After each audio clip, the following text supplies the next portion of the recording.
하나님, 저의 삶의 주인 되셔서 지금까지 이끌어오신 그 여정 가운데 하나님이 얼마나 놀라운 분이시고 또 하나님이 우리를 얼마나 사랑하시는 분이신지를 하나님 깨달아 알아가는 하나님이 삶의 여정을 허락하셨사오니 하나님, 오늘 나누는 이 자리 가운데 하나님의 그 사랑이, 하나님의 놀라우심이 드러날 수 있는 은혜로 허락하여 주시옵소서. 예수 그리스도의 이름으로 기도드리옵나이다. 아멘. 여러분 반갑습니다. 저는 임영호 목사입니다. 오늘 아까 나눈 읽은 이 본문 말씀을 다시 한 번만 더 우리가 읽으면 좋겠습니다. 제가 PPT 넘기면 되나요? 네. 다음 슬라이드가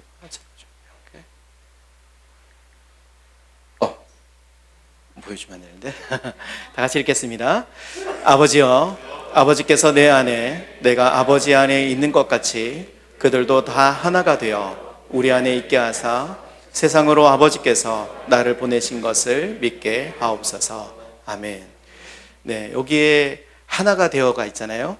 우리 교회 이름이 높은 뜻 하나 되는 교회입니다. 하나님께서 교회를 개척할 때 주신 이제 말씀이고, 또 제가 이 여정을 걸어가는데 제 삶의 중요한 부르심의 말씀입니다. 그래서 오늘 이 말씀으로 함께 나누고 싶습니다. 먼저 저를 소개하면, 저는 이남 일녀를 두고 있는 세 아이의 아빠이고, 그리고 한 아내를 두고 있는 남편입니다. 요거는 2016년에 제가 마지막 사역했던 서울에서의 교회에서 찍은 사진이고, 제 삶의 여정에 아주 큰 변화가 있었던 시기인데요. 이때가 이제 제가 그 크로스로드에 섰던 시간이었습니다. 저는 박영교 목사님 간증을 들으신 분들은 아시겠지만, 목사님은 급격하게 이제 하나님을 만난 성인이 됐을 때죠. 중고등학교 때였나요? 중3 때. 그런데 저는 이제 어머니께서 저를 업고 교회를 다니시면서 아주 아기 때부터 신앙생활을 했고, 한 번도 교회를 떠난 적이 없는, 여기에도 무태신앙들 많이 계시죠? 그런 삶의 여정을 걸어왔고, 그래서 제 삶의 격동이나 어떤 어려움은 없었던, 그냥 꾸준히 신앙생활을 해왔던, 그리고 목회자가 되기 위한 과정을 밟았던 그런 삶을 살아왔는데요. 요 시기 때 제 삶이 완전히 흔들리고, 그리고 요 때에 하나님께서 인도하시는 걸음을 걷게 되는, 그 시작이 되는 분기점이 되었습니다. 저는 신대원 대학교 졸업하고 신대원을 가고, 신대원에서 사역을 시작할 때 첫 번째 교회가 한 1000명 정도 되는 교회에서 교육전도로 시작했고, 그 다음에 졸업하면서는 한 3000명 되는 교회에서 사역을 했고, 또 그 다음에는 한 10,000명 되는 교회에서 사역을 했거든요. 그러다가 정말 좋은 교회가 어떤 교회일까? 하나님이 기뻐하시는 교회는 어떤 교회일까라는 퀘스천을 지울 수가 없었어요. 아마 여기 계신 분들도 좋은 교회를 찾기 위해서 이 자리에 오신 줄 믿습니다. 아멘이 생각보다 작은데요. 높은 안성교회 정말 좋은 교회지 않습니까? 그죠? 좋은 교회를 찾아오는 거는 큰 축복입니다. 정말 인생에 너무 중요한 축복이에요. 그래서 저도 좋은 교회를 찾고 싶었고, 좋은 교회에서 사역을 하고 싶었고, 좋은 목사님 밑에서 배우고 싶었어요. 그렇게 해서 이제 큰 교회로 어쨌든 하나님께서 인도하셔서 그렇게 갔는데, 그러고 나서 원치 않는 그 큰 교회에서의 분열과 다툼이 있은 이후에 하나님께서 높은 뜻 교회 중에 하나인 하늘교회로 인도하셨어요. 그래서 거기에서 하나님이 주인 되는 교회에 대한 가치를 알게 됐고, 그런데 놀랍게도 지금 돌이켜보면 높은 뜻 하늘교회 너무 좋은 교회인데요, 제가 생각했던 것과는 조금 다른 부분이 있었습니다. 저는 정말 하나님의 사랑이 가득한 교회가 좋은 교회라 생각하거든요. 좋은 가치가 있는 교회도 좋은 교회이지만요, 좋은 목사님이 있는 교회도 좋은 교회이지만요, 좋은 교회를 이루는 데 있어서 정말 중요한 부분은 좋은 성도들이 모이는 교회. 그래서 좋은 성도라는 것은 서로 사랑하고, 서로 용납하고, 서로 배제하지 않고 하나 되기를 힘쓰는 하나님의 사랑이 가득한 교회가 좋은 교회라 생각했는데요, 그때 제가 있었을 때는 개혁적인 분들이 되게 많았어요. 그러다 보니까 막 이러고는 왜 그러냐, 저건 왜 그러냐, 좋은 가치를 두고서도 그렇게 다투는 모습이 제 안에 너무나 큰 충격이었습니다. 그래서 제가 더 이상 거기서 사역을 할 수가 없었고, 그래서 찾아간 곳이 개척한 교회였어요. 되게 작은 30명 이제 막 모이고 60명 모이는 예전에 함께 사역했던 교회 목사님을 찾아갔고 그 교회가 지금 이 사진에 나오는 교회였습니다. 여기서 저는 이제 부목사로 은퇴해도 되겠다 싶을 만큼 너무 좋았습니다. 그런데 여기서 한 5년 6년 사역하다 보니까요, 하나님께서 제 안에 다른 마음들을 막 주시는 거예요. 그게 뭐냐면 교회를 개척하는 마음, 그리고 가족을 더 돌아보도록 하는 마음이었어요. 이때 제가 교회를 사임하게 된 결정적인 이유는 개척에 대한 하나님의 부르심도 있었지만요, 그거는 두 번째였고요. 첫 번째는 내 가족이 행복한가, 내 가족이 정말 내 안에, 우리 안에 사랑이 가득한가 라는 이 질문 앞에 제가 자신이 없었습니다. 왜냐하면 아내가 저 막내를 이제 낳은 지 2년 되었을 텐데요, 2014년에 막내가 태어나고 저는 이 교회에서 정말 작은 교회였지만 충성을 다했거든요. 그러다 보니까 아이를 만날 수 있는 시간이 거의 없는 거예요. 화요일 날 새벽 예배 때 출근하면 아이들이 잠들 때 퇴근하고, 수요일 날 새벽 예배에 아이들이 잠든 시간에 출근하고, 수요 저녁 예배가 끝나면 또 아이들 잠들 때 들어오고, 목요일 날 새벽 예배 가고, 그 일주일의 절반을 아이들을 제대로 볼 수가 없고 아내 혼자 너무 고생하는 시간이었습니다. 그러다 보니까 이제 아이를 많이 키우신 분들 여기 계시는데 육아 우울증이 오잖아요. 혼자 감당하기가 너무 힘든 시간이 저희 가정에도 찾아왔어요. 그러던 어느 날 제가 청년들에게, 그리고 교회 성도들에게, 우리가 예수님을 믿는 게 행복해야 되는데, 예수님 사랑하고 가족을 사랑하고 그리고 우리의 삶이 정말 하나님의 부르심대로 그렇게 살아가야 하는데 라는 얘기를 하는 순간 제가 깨달은 거죠. 정말 우리 가족은 행복한가? 우리 가족은 예수님을 믿는다는 것을 자랑할 만한가? 그런 기쁨이 우리 안에 있는가? 이게 저 안에 확신할 수 없는 질문으로 다가왔어요. 그래서 아내하고 심각하게 얘기를 나누고 결국은 2016년 여름에 사임하기로 결정했습니다. 주변 사람들이 다 깜짝 놀랐어요. 그럴 것 같지 않았는데 사임했다고. 그러고 나서 제가 이제 가게 된 게 DTS입니다. DTS 아시는 분들도 계시고 모르시는 분들도 계실 텐데요, YM이라는 선교 단체에서 하는 3개월 과정의 Discipleship Training School이라고 해서 제자 훈련 학교예요. 이거는 선교를 위한 학교이거든요. 그래서 처음에는 이제 이 선교를 갈 마음 없이 그냥 우리 가정이 회복이 되는 시간이 필요하다라는 것 때문에 사실은 이제 사임하고 이제 코나에 가게 됐는데요, 거기서 하나님이 정말 강력하게 제 삶의 주인이 하나님이시다는 것을 보여주셨어요. 거부할 수 없는 하나님의 그 인도하심이 저희 가정 가운데 있었고, 저희 아내에게도 정말 눈물을 펑펑 흘리면서 이 아울리치의 선교에 동참할 수밖에 없는 그런 여정으로 이끄시면서 우리의 가정이 완전히 전혀 다른, 이전과는 다른 삶을 살게 되었습니다. 여기는 케냐의 한 오두막이고요, 여기에서 이제 하나님의 부르심대로 선교하는 이 시간을 배우면서 하나님이 어떤 분이신지를 알게 됐습니다. 요 아울리치를 통해서 하나님이 저희 가정을 이끄신 거는요, 이제 교회로 돌아가는 것이 아니라 내가 원하는, 내가 기뻐하는, 내가 하고 싶어하는 일을 이제 네가 해야 된다라고 하나님이 말씀해 주셨어요. 그게 뭐였냐면 통일을 준비하는 북한 사역을 하는 교회를 세우는 거고 그 사역을 하는 거였습니다.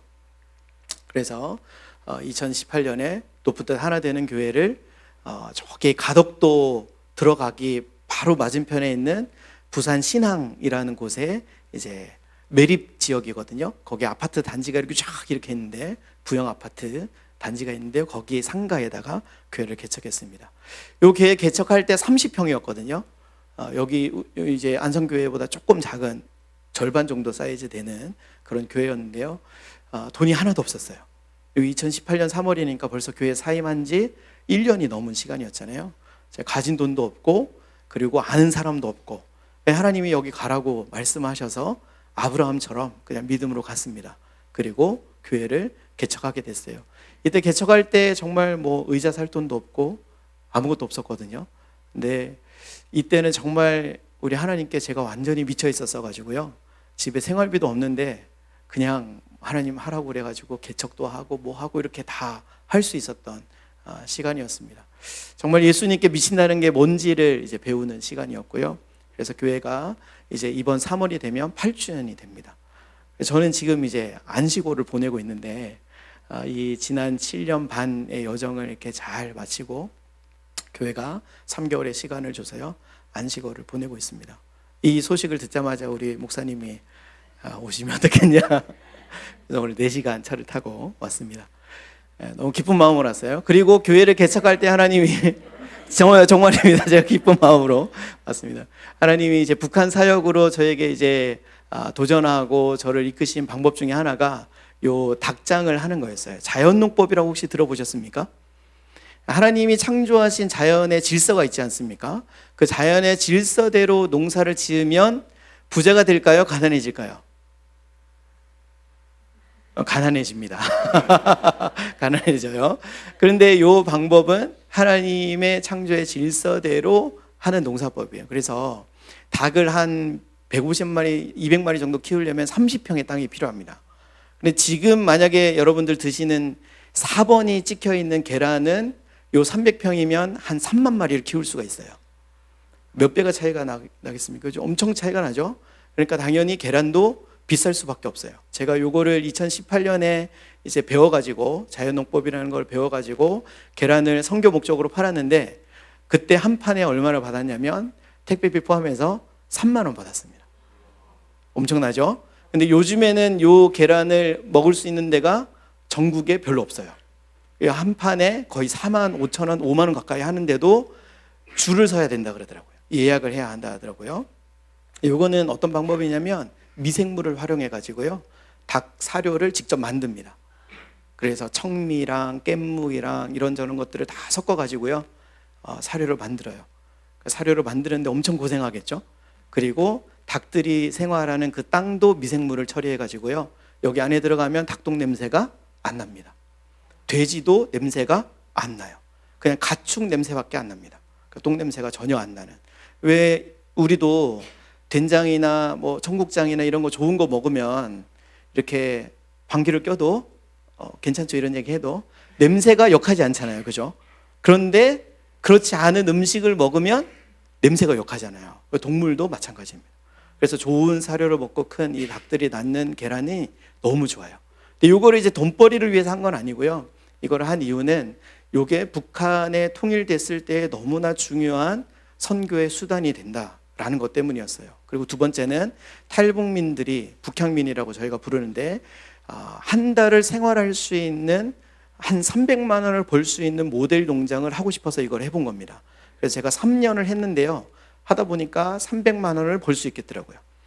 300마리를 키우면 계란을 하루에 한 100개에서 120개 정도를 거둘 수가 있는데 대략 계산이 되죠. 그러면 한 달 열심히 하면 요거 자립할 수 있는 게 되더라고요. 그런데 요거를 이제 접을 수밖에 없었던 게 땅을 구하는 게 너무 힘들어 가지고 하나님께서 요 가덕도에 이 땅을 공짜로 빌려주셔서 제가 시작을 했는데 결국은 3년 하고 이 사역을 마치게 됐습니다.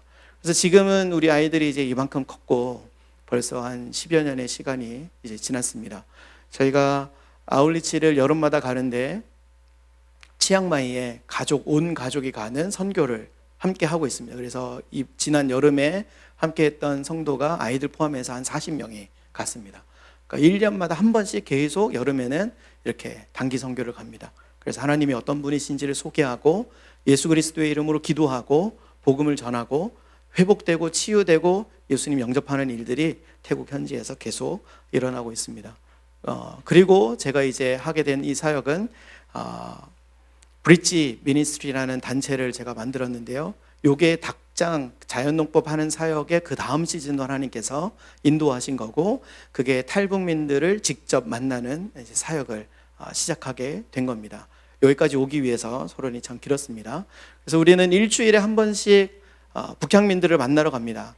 우리가 탈북민이라 부르지 않는 이유는 되게 여러 가지 이름이 있거든요. 북한 이탈 주민, 탈북민, 그리고 북향민, 이런 여러 가지 이름이 있는데 저희는 북향민이라 해서 북한을 고향으로 둔 분들이라는 의미로 이분들을 섬기고 있어요.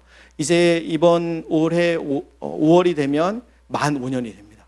일주일에 한 번씩 그분들에게 반찬을 만들어 가서 그분들의 삶을, 이야기를, 아픔을 듣고 그분들을 위해 기도해주고 하는 사역을 매주 쉬지 않고 지금까지 달려왔고요. 그러면서 알게 된 것들이 너무나 값지고, 이 사역은 특별한 교회나 특별한 단체가 하는 것이 아니라 이 남한에 살고 있는 3만 5천 명이 넘는 가족들까지 하면 4만 명이 훨씬 넘는데요. 이 사람들을 책임질 수 있는, 섬길 수 있는, 누구나 다 함께 할 수 있는 거라는 것을 나누고 싶습니다. 요게 이제 북향민들 만나는 이제 장면인데, 사진을 많이 준비하지는 않았습니다. 제가 이제 오늘 서기 위해서 그제 했던 이제 라이브를 봤는데, 라이브에 이제 막 다 나가니까 조금 보이기가 조금 그렇습니다. 그래서 사진을 많이 준비하지는 않았고, 이 이야기들을 함께 나누고 싶습니다. 우리 교회는 작년 3월이 7주년 되는 해였는데요. 교회가 분립개척을 벌써 했습니다. 그래서 저와 같이 공동목회를 하셨던 목사님이 개척을 하고 싶다 그래서 이 탈북민, 북향민 사역하는 동네, 그분들이 살고 있는 곳에 교회를 우리가 개척을 했고, 그래서 목사님이 이제 곧 1년 이제 사역을 하시는 그런 분립된 교회가 있습니다. 교회는 크지 않아요. 우리 교회는 작년에 아이들 포함해서 한 120명 정도 모이는 교회였고요. 20%가 이제 함께 이 교회에 갔고, 그리고 이 교회를 위해서 교회가 적은 헌금이지만 함께하고, 성도들 중에 개인적으로 헌금하시는 분들도 있고, 그래서 지금 이제 교회가 나눠져서 이 북한 사역을 함께 연합해서 하고 있습니다. 사역을 통해서 제가 알게 된 거는 오늘 핵심 주제인데요. 사역이 아닌 사랑이라는 겁니다. 교회에서도 또 교회 밖에서도 하나님의 일을 할 때 우리는 대부분 사역을 한다 이렇게 얘기하잖아요. 그런데 이 말이 정말 교회 안에서 합당한 말인가는 다시 한 번 더 생각해 볼 필요가 있는 것 같습니다. 저는 선교를 1년에 2-3번씩 계속 이제 지금까지 가고 있는데요. 갈 때마다 그분들을 만나면 제 마음 안에 이런 마음이 있어요. 이분들이 정말 사역의 대상이 아니고 가족이고, 하나님께서 잃어버린 동서남북으로부터 흩어진 당신의 백성들을 모으기 위해 눈물을 흘리고 계시는 그 대상자들, 가족이라는 것을 늘 마음에 새기는 겁니다. 그런데 사역이라고 생각하면요, 그분들을 어떻게 생각하냐면 복음을 듣고 예수님을 영접해야 하는 대상이라고 생각하는 거죠. 그렇게 되면 우리는 어떤 마음을 품게 되냐면 대상화를 하게 되는 겁니다. 그러니까 나와 그들은 다르다라고 생각하는 거죠. 그런데 이거는 오늘 우리가 읽은 요한복음 17장 21절의 말씀과 완전히 반대되는 생각입니다. 그래서 우리는 말씀이 우리에게 뭐를 얘기하는지를 깊이 이해할 필요가 있는데요. 하나님은 우리에게 사역을 하도록 부르신 것이 아니라 하나님의 사랑으로 그 사랑 가운데 연합하도록, 하나가 되도록 우리를 부르셨다는 거예요. 그래서 교회를 위해서 헌신하고 봉사하는 것도 사실은 우리가 사역이 아니라요, 하나님의 몸된 교회를 함께 이루어 나가는 사랑의 행위인 거죠. 이 사실이 우리 안에 정말 받아들여지고 믿음으로 고백되지 않으면요, 우리는 번아웃을 겪게 됩니다. 내가 교회를 위해서 열심히 봉사하고 하나님의 몸된 교회 지체를 위해서 열심히 수고하고 애쓰는데 어느 누구도 나를 알아주는 것 같지 않고, 내 이 수고와 애씀이 과연 합당한가? 내 삶의 어떤 여러 환경과 어려움들을 내가 이거를 이렇게 막 하지 않고 내가 여기에 더 애를 쓰는 게 맞나? 이런 질문들이 우리에게 다가오게 되면요, 우리는 금방 그거를 포기하게 되는 거예요. 그런데 하나님은 우리를 사역을 하도록 부르신 게 아니라 사랑하도록 부르셨다는 거예요. 올 한 해가 이 표 너무 마음에 들더라고요. 하나님의 마음을 품고 세상을 품는 교회. 하나님의 마음은 사랑이잖아요. 그 사랑을 품고 그 사랑으로 서로를 사랑해내는 그런 한 해가 되기를 축복합니다. 그건 높은 데 안성교회뿐만 아니라 저희 교회도 그렇게 할 거거든요. 그래서 하나님이 이 탈북민, 북한민 사역을 통해서 저에게 알게 하신 거는요, 이거는 사역이 아니라는 거예요. 이거는 사랑의 행위라는 거죠. 하나님을 사랑하는 사람들은 누구나 다 할 수밖에 없는, 사랑할 수밖에 없는 그런 그냥 삶의 한 부분이라는 것을 알게 하셨어요. 이 생각의 전환은 우리의 관계를 완전히 바꿔버렸어요. 그래서 지금은 이제 목사님 아까 소개하셨을 때처럼 탈북민, 이 북향민 할머니, 할아버지들을 만나면 이제 저희는 어머님, 아버님이라고 부르는데 저희를 정말 저를 아들같이 생각하세요. 그래서 한 주라도 안 오면 엄청 삐지십니다. 아들 기다리듯이 계속 기다려요. 이분들이 마음을 열고 저희를 가족으로 받아들여 준 거예요. 이게 얼마나 놀라운 일이냐면요, 이 북향민들 쉬운 분들이 아니거든요. 진짜 만만치 않거든요. 그런데 그런 분들이 저희를 가족처럼 받아들이게 된 거예요. 이거는 우리의 생각이 바뀌지 않았으면요, 절대 경험할 수 없는 거였습니다. 그래서 이 부분에 대해서 함께 조금 더 나누고 싶습니다. 사실 어제 영상을 제가 처음 보고 나서 충격받았어요. 우리 김일애 목사님, 너무 좋으신 목사님 오셔가지고 본인을 부르신 하나님의 부르심에 어떤 여정을 걷고 있는지를 나누는 줄 알았는데 말씀을 너무 막 이렇게 은혜롭게 나누시는 거예요. 그래서 제가 이 PPT를 준비하다가 너무 긴장이 된 거예요. 이거 아닌데? 그런데 이제 월요일 날 영상을 봤더니 이제 목사님은 또 그렇게 하셨더라고요. 그래서 오늘은 편안하게 얘기 들으시면 좋겠다 싶고, 그런데 더 어려운 거 아시죠? 간증처럼 얘기하는데 은혜를 끼치는 거는 더 힘든 일이잖아요. 그렇죠? 편안하게 들으시고, 벌써 시간이 얼마 남지 않았습니다. 그래서 이 북한 사역은 제가 2018년 교회를 개척하면서 자연농법으로 닭장을 하면서 시작이 됐고요. 코로나가 오는 그 시즌이 되면서 탈북민들을 만나는 여정이 시작됐습니다. 그런데 놀랍게도 하나님이 우리 사역에 어떤 분들을 더 붙여주셨냐면요, 북한 내지에서 선교하셨던 분들을 붙여주셨어요. 코로나 때문에요, 북한 안에 살면서 비즈니스 애드미션 하시던 분들이 더 이상 북한에, 중국에 있을 수가 없어서 한국으로 다 오시게 됐어요. 그분들의 시민권은 미국이거나 유럽이거나 이런 분들이거든요. 그러니까 오갈 데 없다는 소식을 제가 듣게 됐고, 그러면서 제가 하나님께 기도한 거는, 하나님, 이 주변에 지금 텅텅 비어있는 34평 이 아파트들, 저희 동네 그 부영 아파트가 민간 임대 아파트거든요. 보증금 3천만 원이면 33만 원 내고 한 달 살 수 있거든요. 그러니까 34평 아파트면 얼마나 좋아요. 그래서 제가 기도했어요. 하나님, 보증금 보내주시면 제가 이 선교사님들을 위해서 선교관을 운영하겠습니다.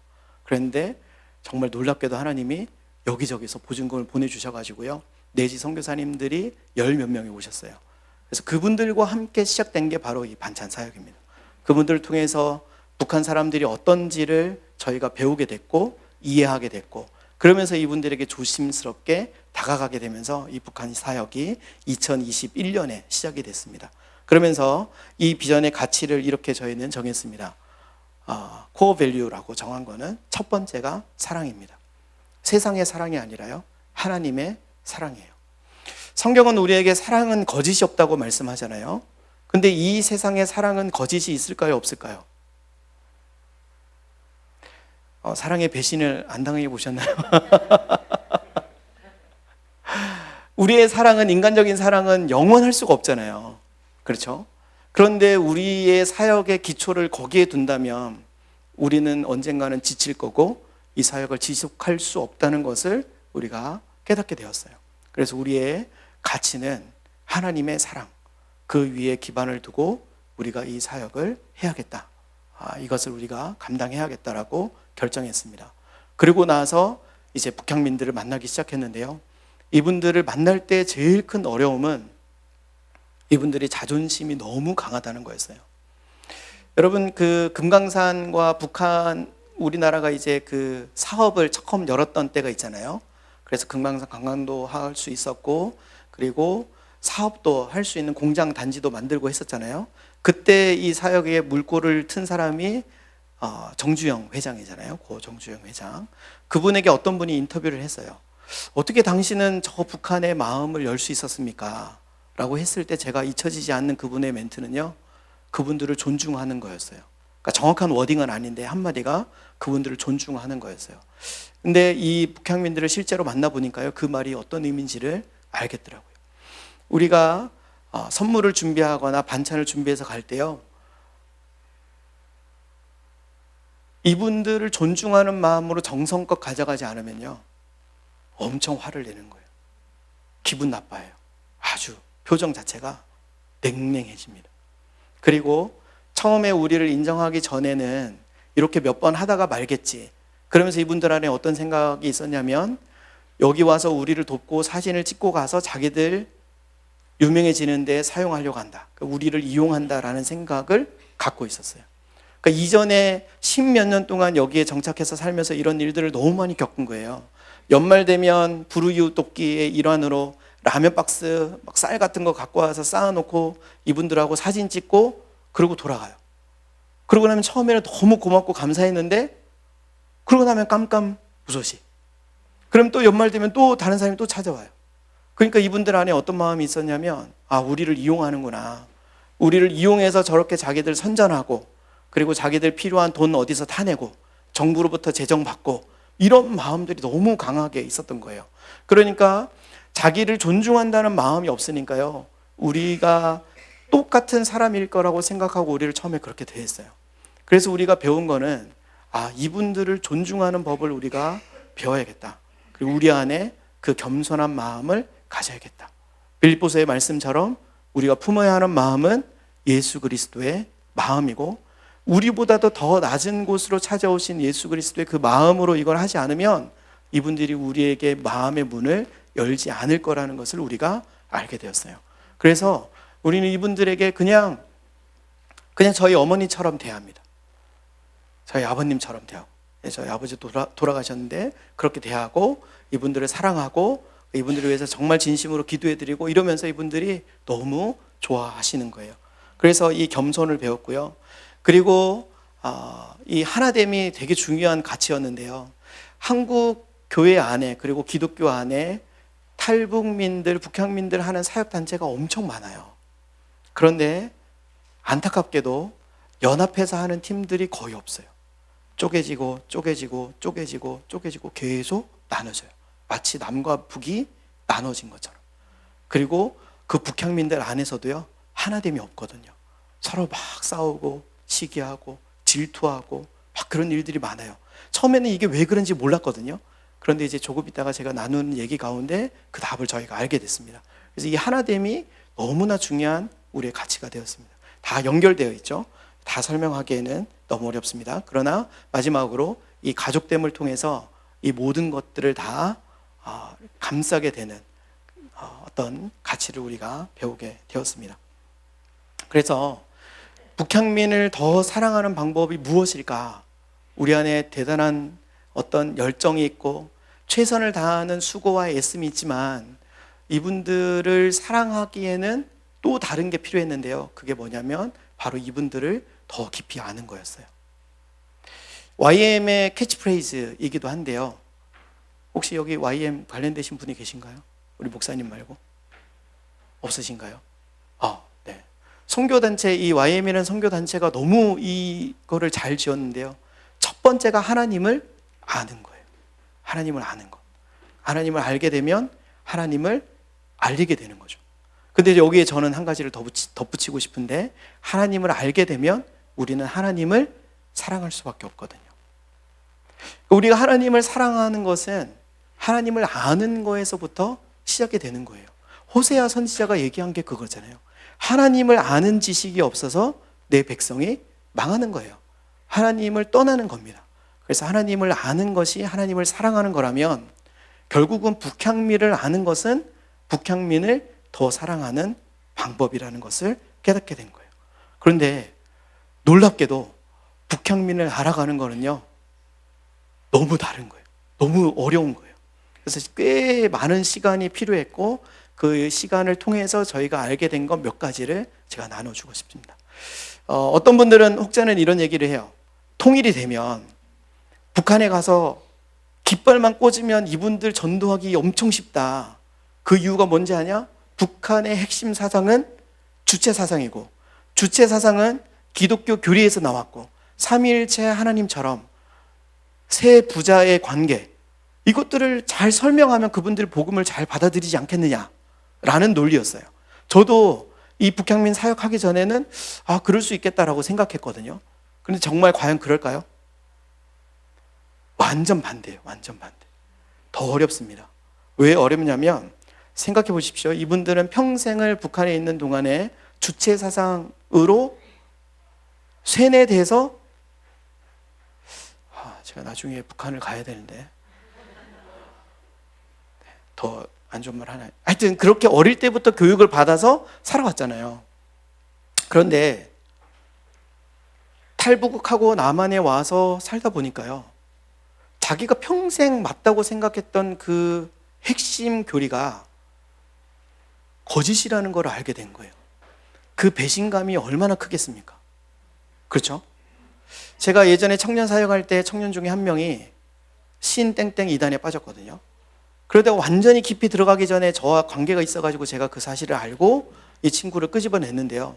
이 친구가 그 다음에 거기에서 활동했던 것만큼 정말 열심히 성경을 읽고 예배하고 그런 믿음을 가지고 살 수 있었을까요? 아니에요. 거기에 빠져 있는 동안에요. 1년 동안 걔가 그 공무원 준비를 했었던 친구인데요. 공무원 시험 공부 완전히 다 내팽개치고 거기 공부만 했거든요. 올인해가지고. 그 정도로 말씀을 읽고 그 논리대로 열심히 최선을 다해서 그렇게 살았는데요. 그게 가짜였고 그게 틀렸다는 걸 아는 순간 더 이상 성경을 읽고 싶어 하지 않더라고요. 사람이 마음이 그런 거예요. 내가 믿고 있는 그 신념이 틀렸다는 것을 받아들이는 데는요, 너무나 큰 충격이 있는 거예요. 그러면 그거를 이겨내기가 쉽지가 않아요. 그러니까 논리나 어떤 교리나 이런 걸로 이분들을 설득할 수가 없다는 거예요. 북향민들을요, 성경 공부하는 것조차도 하기가 힘들어요. 왜냐하면 이분들은 평생 그런 배움의 여정, 그 긴장 속에서 이거를 배워왔던 이게 몸에 그대로 남아있기 때문에요. 뭔가 가르친다고 얘기하기 시작하면 거부 반응이 생기는 거예요. 그래서 관계가 좋다가도 대화를 잘 하다가도 갑자기 성경 공부라는 단어가 나오면 완전히 안색이 바뀌어요. 받아들이지를 못하는 겁니다. 그리고 두 번째는 여기에 이제 생활총화라는 단어가 있어요. 혹시 이 단어 아시는 분 계십니까? 모르시죠?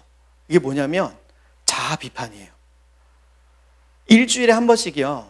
거기 사람들은 다 이렇게 모인대요. 그리고 나서 잘못한 사람을 꼬집어서 비판을 해야 되는 거예요. 그리고 자기 자신의 잘못됨을 비판해야 되는 거예요. 어릴 때부터. 그래서 주중에 살면서요, 다른 사람을 어떻게 하면 비판을 할 거리를 찾을까를 집중하는 거예요. 얘기해야 되니까, 무조건. 그러니까 이분들의 생각은 잘못된 거, 뭔가 문제 있는 거, 이런 것들을 신고하고 고발하고 얘기하는 게, 고소하는 게 너무 당연한 삶이었던 거예요. 이게 긴장된 삶이었을까요? 아니었을까요? 너무 스트레스인 삶이었어요. 그래서 제가 만났던 분들, 이 북향민들한테 물어봤더니요, 한국 와서 제일 좋은 게 뭐냐 얘기했더니 그 중에 하나가 이 생활총화 안 하는 거였어요. 그런데 여러분, 교회 가면 뭐 합니까? 교회 가면 뭐 해요? 회개하잖아요. 회개 기도하는 게 이분들은 생활총화랑 똑같은 거예요. 너무 힘든 일인 거예요. 근데 그런 분들 불러다가 성경 공부하고 당신은 죄인입니다 얘기하면 그분들 마음이 어떻겠어요? 이 관계가 쉽지 않은 거예요. 그러니까 이분들을 복음으로 변화시킨다는 게 너무 힘든 일인 거예요. 그러니까 교리로 접근한다는 것 자체가 사실은 불가능한 사실 접근인 거예요. 그러니까 이거를 모르면 그분들에게 다가가고 그분들이 교회에 왔을 때에 관계 맺는 게 쉬울까요? 어려울까요? 어려운 거예요. 그래서 고난의 행군이 지나가는 그 90년대 말 2000년대 초반에 정말 많은 탈북민들이 정착해 왔잖아요, 한국에. 그리고 많은 교회들이 그분들을 받아들이고, 지금도 옛날 제가 영상을 봤는데 당신은 사랑받기 위해 태어난 사람 막 이거 불러주면서 환영하고 막 어색해 하는데도 막 이렇게 한 거예요. 그리고 나서 그분들이 뭐 했겠어요, 교회가? 제일 첫 번째로 뭐 했겠습니까? 교회 오면 새가족 교육에서 제일 먼저 하는 게 뭐예요? 복음 전하는 거잖아요. 예수 그리스도가 어떤 분이신지, 하나님이 어떤 분이신지 가르치는 거잖아요. 이분들이 그 문화에 적응이 됐겠습니까? 안 됐겠습니까? 안 되는 거예요. 그러니까 관계가 깨지고 교회들이 이 북한 사역 쉽지 않구나, 탈북민 사역하다가는 우리 교회가 무너지겠구나 라고 생각하게 된 거예요. 그런데 만약에 교회가 이 사실을 알고만 있었다면, 다른 접근으로 그분들과의 만남이 이루어지고 뭔가가 있었다면 사실 지금 같지는 않았을 거라고 저는 생각합니다. 그게 안 된 거죠. 너무 안타까운 일입니다. 그래서 지금 다시 이 탈북민들 사역한다는 거는요, 교회들에게 너무나 큰 도전인 거예요. 그래서 제가 이런 이 배움의 내용들을 잘 정리해가지고 한국 교회에 소개를 해야겠다라는 사명감을 갖게 됐습니다. 그래서 공신력을 갖기 위해서 올해부터 제가 박사과정을 하기로 했어요. 부산에서 서울까지 매주 가야 되는데 걱정이긴 합니다. 숭실대 통일 지도자학과라는 게 있어요. 그래서 그 박사과정을 통해서 제가 매뉴얼을 만들고 이런 이야기들을 담아가지고요, 이렇게 접근하는 게 아니라 이렇게 접근하면 이분들과 마음을 나누고 가족이 될 수 있고 이분들의 마음을 얻을 수 있다는 것을 얘기하고 싶습니다. 두 번째는 한국 생활에 적응하지 못한 이분들의 아픔이 너무 커요. 교회가 그 부분 한 부분을 일조했어요. 그게 뭐냐면 너무 의존적인 삶을 살게 된 거예요. 교회가 처음에 이런 어려움을 겪고 나서 대부분의 교회들은 이 북한 사역을 포기했어요. 근데 유일하게 포기하지 않은 교회들, 남은 교회들이 있어요. 마치 하나님이 남겨두신 그루터기처럼 대형 교회들이에요. 대형 교회들은 탈북민, 북한 사람들을 모아놓은 예배를 계속 지금도 하고 있습니다.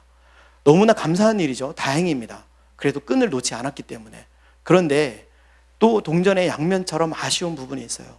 그게 뭐냐면 탈북민들이 너무 가난하니까 이분들에게 교통비를 주기 시작했어요.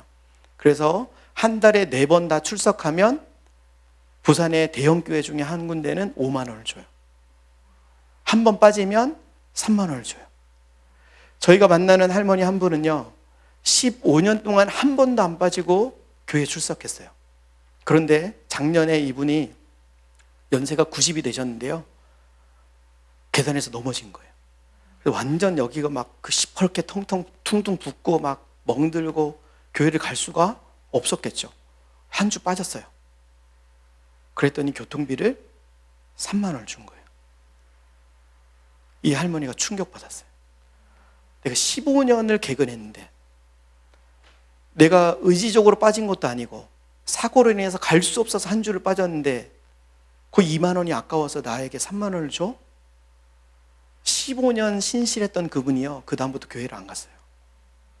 그러니까 이분들이 이래요. 마음을 얻는 게 진짜 너무 어려운 거죠. 그렇죠?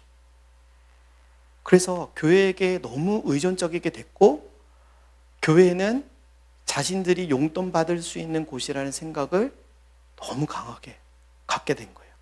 서울의 모 교회는요, 탈북민 1명 내려오면 200만 원 준대요. 그렇게 해서 지금 몇백 명이 모여요. 근데 우리가 만난 그 어머니의 동생분이 그 교회를 다니고 있는데 그분이 저한테 이렇게 얘기했어요.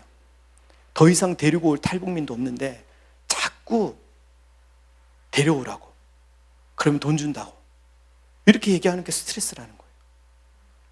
그러면 이제 어떤 현상이 일어나냐면 오전에는 A교회, 오후에는 B교회, 저녁에는 C교회, 이렇게 다니는 거예요. 그렇게 해서 생활비, 교통비를 버는 거예요. 그리고 주중에는 국가기관에 가서 또 도움을 받고. 그래서 지금 그 고난의 행군 그 시기 때 오신 지금 80 넘으신 분들은요, 거의 90% 이상, 열에 한 명 빼고는 아마 99%라고 얘기하기도 하는데 다 가난한 국가의 임대 아파트에 살고 단칸방에 삽니다. 국가의 도움이 없이는 살 수 없는 의존적인 삶을 살게 됐어요. 물론 직장을 구하는 것도 너무 어려웠고, 이런 전혀 다른 문화와 생각의 차이 때문에 계속 싸우고 자존심 상하면 막 뛰쳐나가고 일을 계속 할 수가 없는 거예요. 그런 것 때문에 사실 너무 힘들게 살게 됐어요. 그래서 우리가 가는 게 그분들에게는 너무 반가운 일인 거예요. 반찬도 너무 고맙지만요, 자기들을 찾아오는 사람이 없어요. 가족 외에는 아무도 자기를 찾아오지 않고, 가족들도 자녀들이 일을 해야 되잖아요. 그래서 다 먼 곳에 사는 거예요. 그래서 명절 아니면 찾아오지 않아요. 우리가 생일날 케이크를 해드렸는데 평생 케이크를 처음 받아보신 분도 있어요. 80 되신 분인데. 그러니까 이제 너무 외롭게 사는 거죠. 그리고 한국에 와서 사기도 많이 당하고요, 병에도 많이 걸리고, 개인주의적인 이 삶을 견디지 못해야 합니다. 아파트에 사는데 한국 사람들은 옆 라인에 누가 사는지 잘 모르잖아요. 근데 북한에서는 그 동네에, 저도 이제 시골에 살 때 그랬는데 어느 집에 숟가락이 몇 개인지도 알 만큼 가진 것 없고 먹을 것 없지만 서로 나누는 삶을 살다가요, 여기 한국에 왔더니 어느 누구도 자기를 찾아오는 사람이 없고, 아파트에, 영구임대 아파트에 옆집에 사는데도 그 사람이 자기를 찾아오거나 아는 체 하지 않는 너무나 개인주의적인 이 삶의 문화가 충격으로 다가와가지고요, 고립된 삶을 지금도 살고 계시더라고요. 그러니까 우리가 찾아가는 게 이분들에게는 너무 반가운 일인 거예요. 그래서 우리한테 반찬 안 가져와도 되니까 한 번 더 와라. 일주일에 한 번만 오지 말고 한 번 더 와면 좋겠다. 이런 얘기들을 지금도 계속 하십니다. 그런데 안타까운 거는 우리 팀이 또 각자의 삶의 자리가 있고 바쁘니까요, 더 가지를 못하는 거예요. 그래서 계속 기도하고 있습니다. 하나님, 이 사역에 동참할 수 있는 사람들을 더 붙여주십시오. 아니면 이 사역을 할 수 있는 교회들을 더 일으키셔서 소수의 사람들을 한 교회가 감당하면 그 짐을 나눠지면 우리가 다 할 수 있으니까 그렇게 할 수 있게 해주십시오 라고 우리가 기도하고 있습니다. 그리고 이분들에게 또 다른 어려움은요, 세대 간의 갈등이 너무 심해요. 이거는 한국 사람들도 이민을 간 분들은 아는 거잖아요.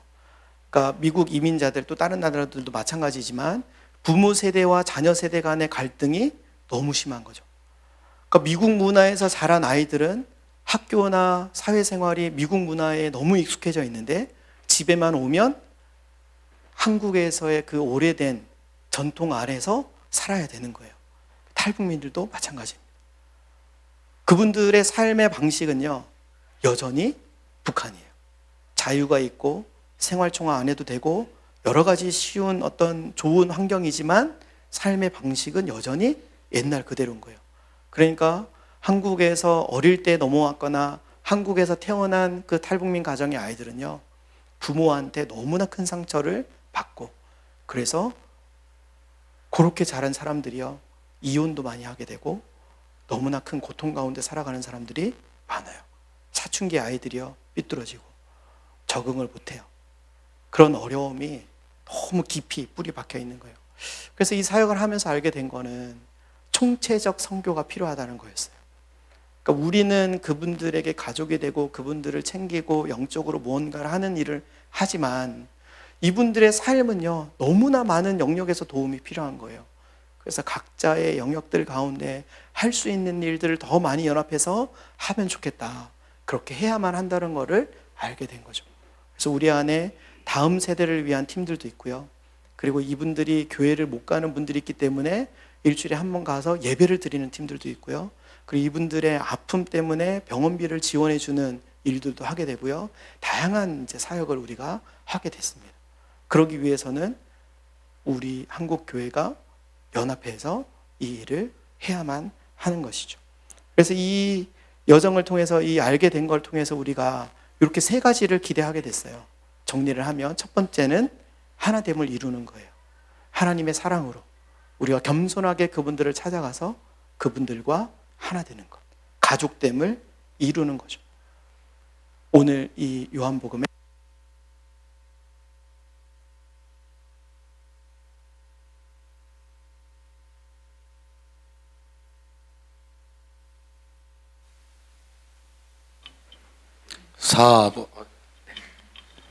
빨리 마무리하겠습니다. 그래서 이거는 로마서 12장의 말씀처럼요, 사역이 아니라 사랑인 거예요. 사역이라고 말하고 싶지 않습니다. 그리고 세 번째는 이 사역은, 이 일은, 이 섬김은, 이 사랑은 우리의 힘으로 절대 할 수 없다는 겁니다. 하나님을 사랑하지 않으면요, 이 일을 할 수가 없는 거예요. 그래서 하나님의 사랑이 필요하다는 겁니다. 이 시간들을 통해서 우리는 뭐를 꿈꾸냐면요, 이거를 꿈꿉니다. 이 사역은 통일 이후의 삶을 현재에 미리 맛보는 거다. 통일되면 결국은 그분들과 우리가, 교회가 하나됨을 이뤄야 되는 거잖아요. 그 하나됨은 미래에 있는 일이 아니라 현재에 살아낼 수 있도록, 경험할 수 있도록 하나님이 우리에게 이 탈북민들, 북향민들을 보내신 것이라고 우리가 믿습니다. 이거는요, 성경적인 진리하고 똑같습니다. 그게 뭐냐면 우리는 하나됨은, 하나님을 사랑하는 것은, 또 하나님을 사랑하는 것처럼 이웃을 사랑하는 이 삶은요, 하나님 나라를 현재에 맛보게 하는 거라는 거예요. 우리는 다 하나님의 나라를 꿈꾸며 살아가고 있지 않습니까? 그 하나님의 나라를 맛보고 싶잖아요. 그 하나님의 나라를 맛볼 수 있는 너무나 좋은 방법은요, 이 하나됨을 이루는 것. 다른 말로 표현하면요, 사랑으로 하나 되는 것. 하나님 안에 우리가 거하고 우리가 서로 사랑 안에 함께 거하게 되는 것. 그걸 통해서 우리는 사랑의 온전한 관계를 알아가게 될 뿐만 아니라 그 사랑의 관계를 통해서 우리는 하나님의 나라를 미리 맛볼 수가 있는 겁니다. 그래서 이 요한복음 말씀으로 다시 처음으로 돌아가면요.